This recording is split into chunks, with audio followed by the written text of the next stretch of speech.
Well, after that disastrous attempt to try and do edge jointing on the Dodge, I stopped that project and decided to build the router table fence for my multifunction table because it's the only way forward on those Christmas presents. You might notice these videos do get released just a little bit after they were actually filmed when I get around to editing them.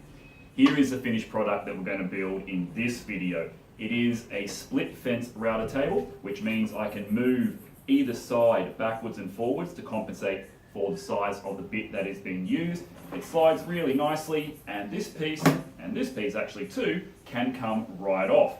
That way I can grab some washers, throw them in the back, and when I reattach that fence, it will be at a very exaggerated distance from here, which will allow that edge joining function. However, I'll go into that more on the actual project video. For today, all I want to show you is how I took some wood that I scabbed off the side of the road and a piece of donated ply in order to make this router table fence, which was going to get a lot of use, I reckon, going forwards. Let's check it out, shall we? Wow, that's a big board. 240 centimeters to be precise. First thing I'm going to do with it is clean it up using a bit of mineral spirits, just to get some of this grease and gunk off. Reading the mark, it looks like it's from IKEA and it was a table or a countertop or something. Today, I'm going to turn part of it into the fence for my multi-function table. However, I've got to be selective of which bit I chop off because I've got some big plans for the middle part of this counter. It's going to help me a lot, I hope. But that's getting ahead of myself. Today, one router fence. Desperately needed.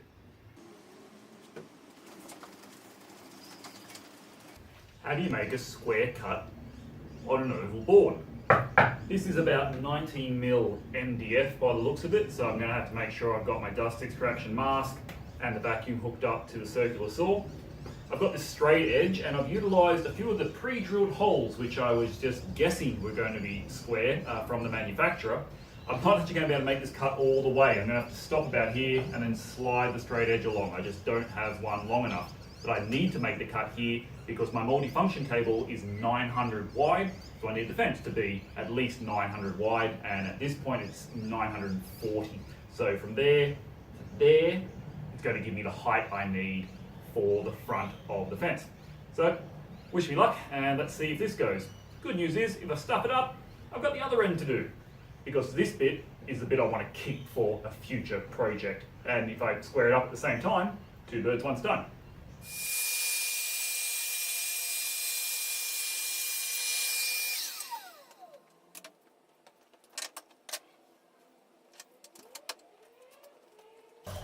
Well, that's worked well so far. I've got some supports under here to make sure this heavy piece doesn't drop, and you can see those little screws that I've just pushed that straight edge up against. Clamp this back down, finish the cut.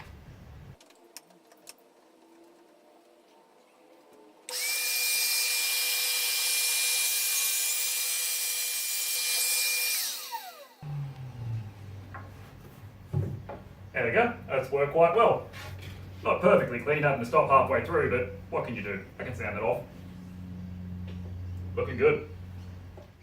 That works so well, I'm going to use the same method to cut off these other edges, which is going to leave me with a perfectly square board for my future project. And these edges are going to be, well, hopefully useful for the fence. I'll be able to pick which ones are the nicest. Thanks IKEA, these screws are great.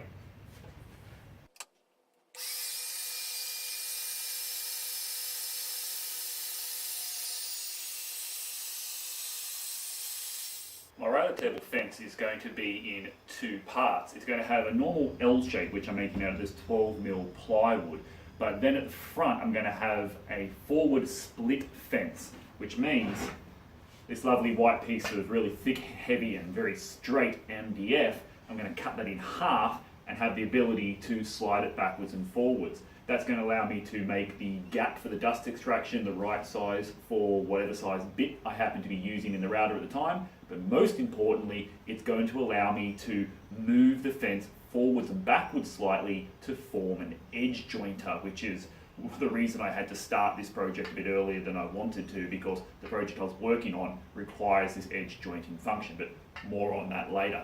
So, good test out for my new rip cut. from Craig. This is a factory edge along here. I've set it to exactly 10 centimeters, which is how high and deep. We're going to make 2 cuts, hopefully. I'll measure them afterwards, but I'm trusting the technology. We're going to get 2 equal size cuts of 12mm ply.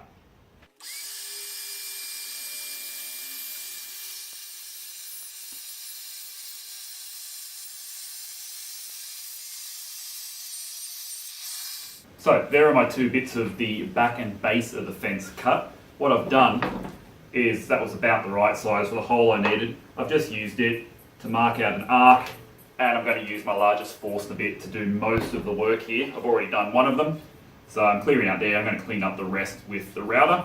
These 2 bits will sit together, and this is where the vacuum port's going to go. So when I'm using the router table, I can hook up the back at the back and suck out most of that dust.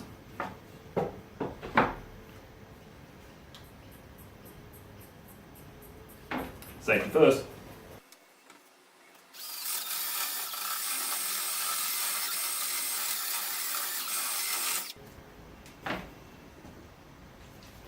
There we go, that was pretty easy. These work much better on plywood than they do on the MDF. When you're going through, if you rotate the blade slightly, you're going to get a cleaner, faster cut. When you're not needing to be too accurate, that works well. And also don't go too fast. So use a bit of light pressure on there, and you're going to have a better time of getting through that MDF. All right, let's connect the router table back up and finish cleaning those off.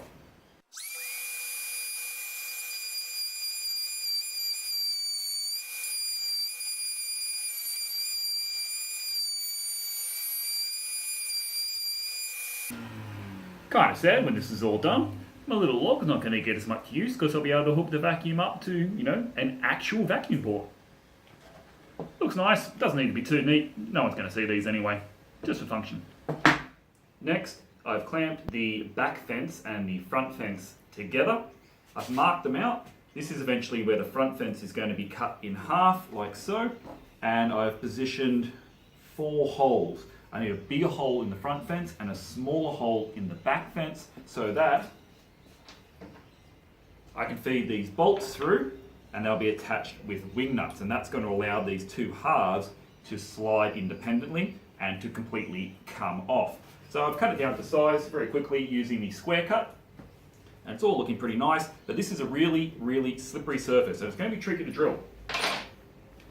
So what I'm doing, just getting a sharp point, find my mark,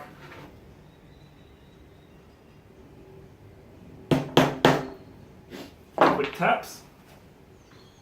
Then I've got a very small drill bit to make a pilot hole because it's going to be able to start accurately like that. Obviously, if you had a drill press, this would be easier, but another one of those things that I don't yet have. And then I'm going to switch that out to a large drill bit and do the complete hole. In order to get the hole big enough for that head to be recessed, I'll probably use the plunge router. See how we go with that. Backing board, very important, because I don't want to put another gash into my workbench.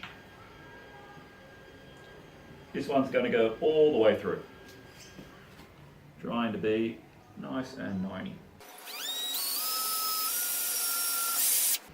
In fact, I might even mark the depth of that with a bit of tape.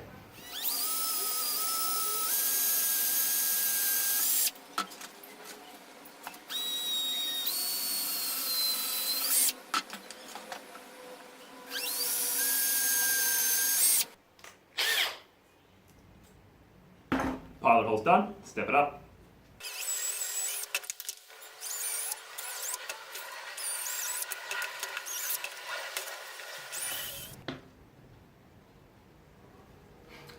Great, well there we go. Got the 4 holes drilled. They go all the way through. Those bolt to the perfect length, which is nice. Now I got to make the recess in the front, cut the front in half, and at the back I need to make some, maybe about 1 inch each side, movers, just so I can get that fence sliding backwards and forwards. Doesn't need to be completely connected. Yeah, probably about 2.5, 3 centimeters each way. They give me a decent bit of travel. I've set up a plunge router. Fortunately, didn't have to take it off the base because that takes a bit of time, and glad I don't need to in this instance. These holes I don't think have to be terribly accurate. All they're doing is being big enough so that that head ends up being recessed. So the width isn't as important, the depth is a little bit more important, which fortunately on the plunge router I can control incredibly accurately. So let's quickly knock out these 4 holes.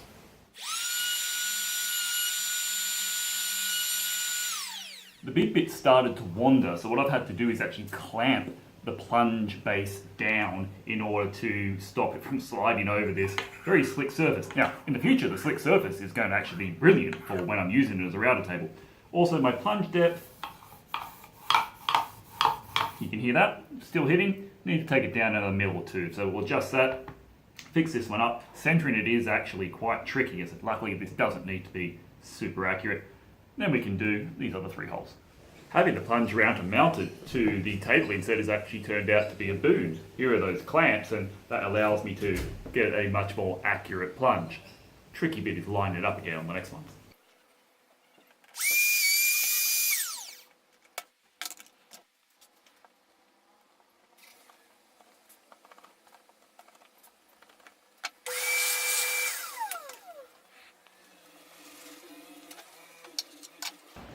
Now we're at the right depth. Found a new use for my multi-function workbench. Who would have thought I could use a Ryobi cutting table as a cutting table?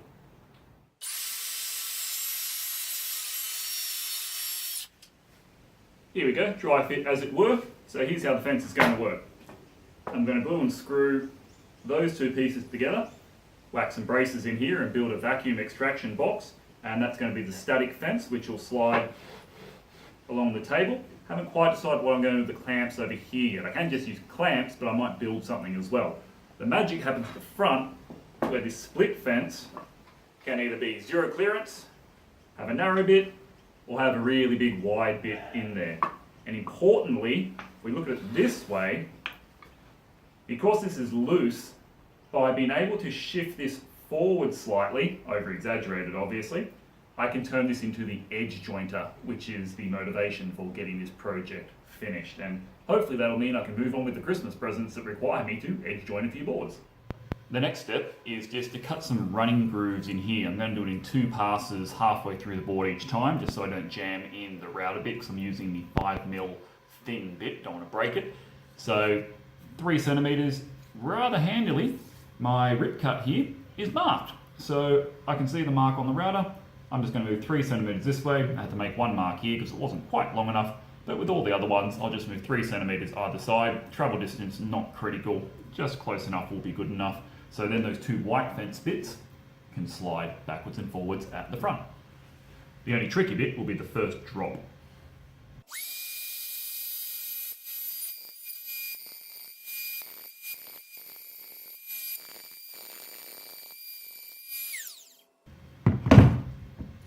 So there's the first one. I wasn't going to hook up the back for such a small bit of routing, but as you can see, even a 6mm deep 6 centimeter groove creates a crap load of dust.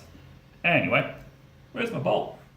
There we go. So that's halfway through, and that bolt's going to be able to slide like so. 3 more to go. One of the things I love about woodworking is there's very little waste if you do it right, or like me, you're just a tight-ass bastard. You might remember these. They were used precisely once in spectacular failure that was the mitre clamping of my workshop pegboard, the very first thing that I filmed. Now I've actually gone and bought a cheap but hopefully fairly useful band clamp, which is what these little jigs were designed to replace. So they no longer have function and they're a really weird shape. Fortunately, the shape I need for the braces is a triangle. So I'm going to grab my 4 old jigs, knock the edge off there and create triangles, recycling and only end up wasting a tiny bit of this old bed slab.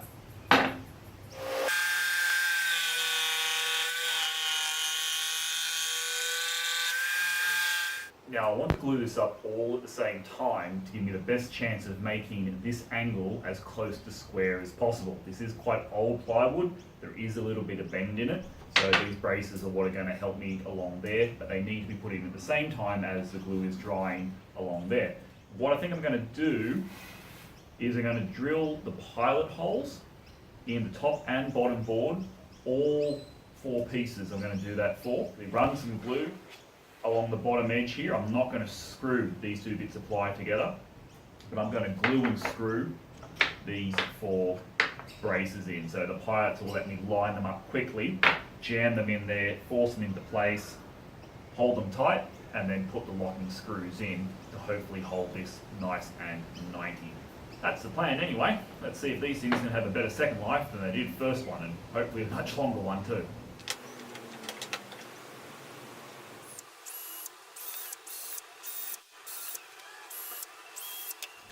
So it worked well. I've already done one side, now I've just flicked it onto its front, and as I said, all I'm doing is lining these up with my lovely marks, which have helped a lot, holding them in really tight, clamping this down,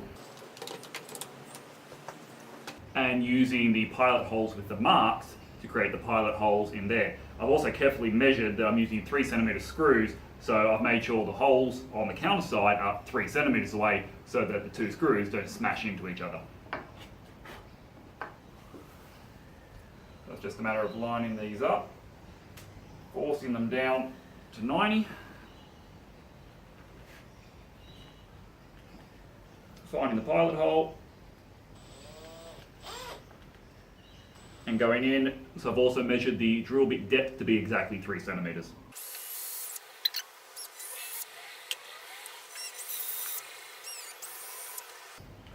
There we go, 16 holes. Now we can glue and screw it all together.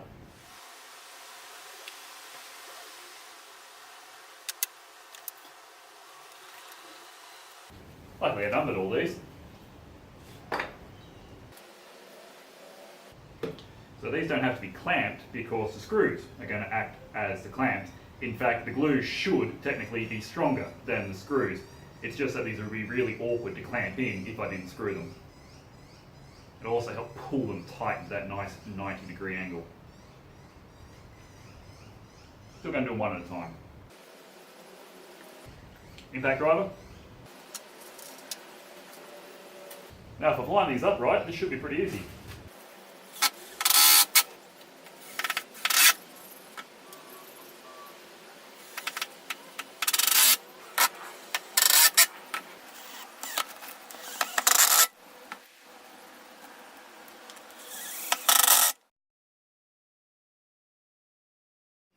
That's had 24 hours to dry. Let's get these clamps off and hope it all holds together. And the big new ones for the first time. Well, it didn't fall apart.